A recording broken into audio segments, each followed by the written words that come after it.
Il est 6h30, Linda est en pleine forme pour barrer toute la journée.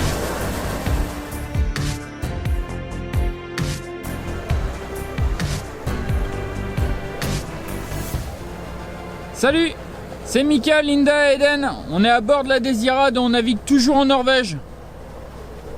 On quitte Florø. C'était vraiment une super escale, on est resté ici une semaine. Et on a eu le grand plaisir de rencontrer Leila et Astor. C'est des gens qui vivent ici et ils ont été adorables, ils nous ont accueillis, ils nous ont invités chez eux. On a échangé avec eux, c'était hyper riche comme échange. Et voilà, c'est exactement pour ça qu'on voyage. Et là, ils nous ont fait vraiment plaisir. Leila tient un blog sur les navigations en Norvège et plein de sujets autour du bateau. Ils font du bateau aussi. Leila et Astor, ils nous ont appris plein de choses sur la Norvège et des choses essentielles qu'on parlera un petit peu plus tard.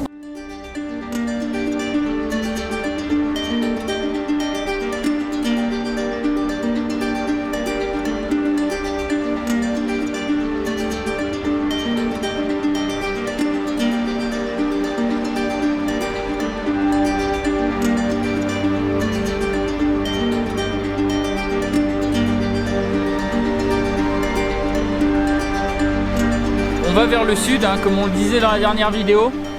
Et là, on va essayer de rejoindre les alentours de Bergen. Donc on n'arrivera pas à Bergen, mais au moins dans les alentours. Ça fait une navigation d'à peu près 60 000 aujourd'hui. On arriverait ce soir, donc ce serait pas mal.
Bon voilà, le flattener fonctionne.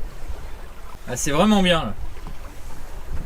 Ça confirme un petit peu les essais de la dernière vidéo, donc là c'est chouette. On a finalisé l'installation de la radio, c'est vraiment super, ça marche très très bien. Les bateaux sont reportés en plus sur le GPS, sur l'écran du GPS, donc on voit les bateaux directement. Pour ce qui est du choix de l'emplacement de l'antenne, c'est pas trop mal. On s'aperçoit qu'on arrive à capter les bateaux assez bien. Après, bien sûr, à la côte, il y a des relais qui redonnent les informations, donc ça peut être très loin. Là, on voyait un bateau, c'était à 15 000, c'est tout à fait acceptable. Après, il faudra voir dans le futur, pour être dans un endroit où il n'y a vraiment pas de terre autour, voir un bateau qui est au large aussi, voir la distance sur laquelle on peut capter. Ça, ce serait intéressant de voir ça. Mais pour l'heure, vu comme on l'utilise, je trouve que l'installation sur le portique des panneaux solaires, ça va très bien. C'est une radio qui fait AIS, ASN, donc appel sélectif numérique. L'AIS, ça c'est un système de reconnaissance entre les bateaux. Alors c'est super bien parce que ça nous apporte de la sécurité à bord, parce que du coup on peut voir les bateaux de loin, eux ils nous voient aussi, ça c'est important. Ce matin justement on a pris la mer, il y a un gros cargo qui nous a appelé à la radio avec le nom, parce que sur son GPS aussi ça affiche le nom de notre bateau. Donc il a pu nous appeler directement avec le nom de la Désirade et nous a demandé quelles étaient nos intentions par rapport au cap qu'on avait. pour pouvoir se croiser, pour que lui ça le gêne pas trop et que nous ça nous gêne pas trop. Donc ça a tout son sens d'utiliser la radio comme ça. Donc ça c'est vraiment chouette. Et en plus il y a un extra, c'est que maintenant vous pouvez nous suivre partout sur les cartes, au moins quand on est à la côte, avec le site Marine Traffic. Vous pouvez nous chercher par le nom La Désirade, Voilier La Désirade. Alors vous allez en trouver plusieurs. Autrement, il y a le numéro MMSI, c'est le numéro qui correspond à l'AIS qu'on a.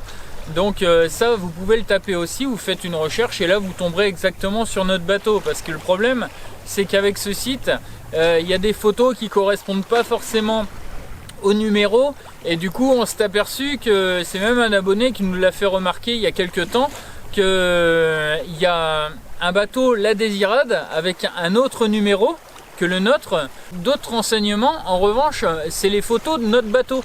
Donc ça c'est vraiment curieux. Et du coup, pour pas se tromper, et ben voilà, avec le numéro, c'est sûr que vous allez tomber sur nous, et puis comme ça, vous pourrez suivre le trajet qu'on a fait. Donc c'est un petit plus, et c'est chouette encore une fois de plus de partager de nouvelles informations sur notre voyage avec vous. Donc voilà, c'est vraiment bien.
Cool.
Alors en face, il y a le Sognefjord.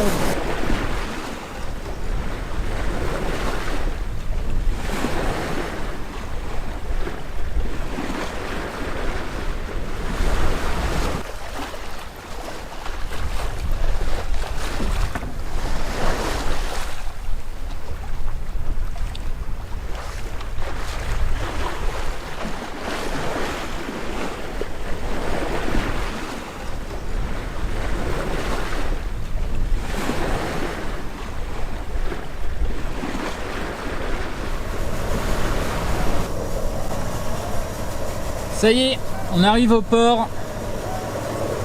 Après 60 000 de route. C'est tout mignon.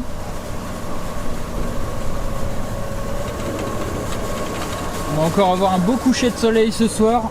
C'est vraiment joli. Et là, hop,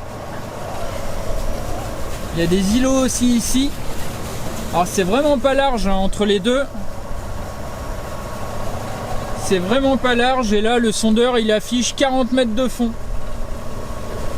C'est vraiment surprenant.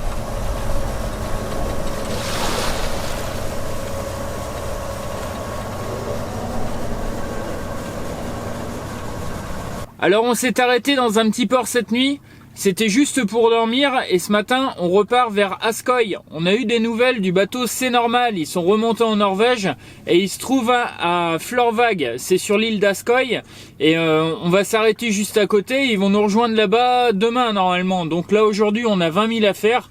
Donc c'est sympa, on prend plaisir. La météo, encore une fois, incompréhensible. C'était du secteur nord, donc là, ce matin, on partait avec du vent du nord pour descendre vers le sud, donc c'était complètement cohérent. Et puis, il se trouve que on est au pré serré, en fait, pour faire la route qu'on veut. Donc bon, c'est comme ça. Il n'y a pas trop de vent, donc je sais pas. C'est vraiment étonnant que là, ce soit du vent du sud. Mais bon.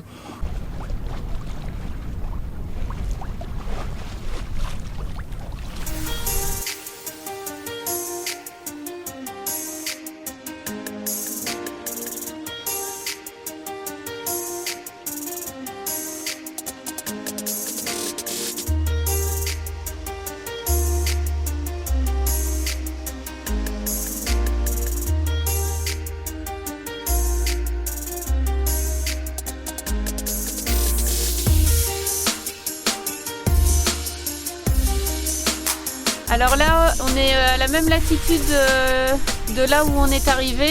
Quand on est arrivé en janvier de Shetland, on a mis au moins 4 mois à monter jusqu'à Ålesund. Et là, en une semaine, on a tout redescendu d'un coup. C'était l'hiver et puis là, l'été, c'est vrai qu'on peut naviguer plus que cet hiver, quoi.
Alors nous sommes à Strusham.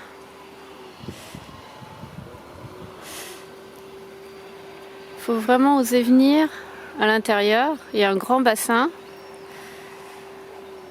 Recommandé par Alain et Marie-Rose. C'est vraiment sympa.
Cool, elle est bonne.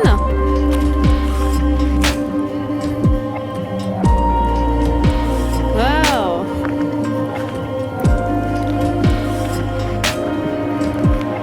On va peut-être se baigner ce soir.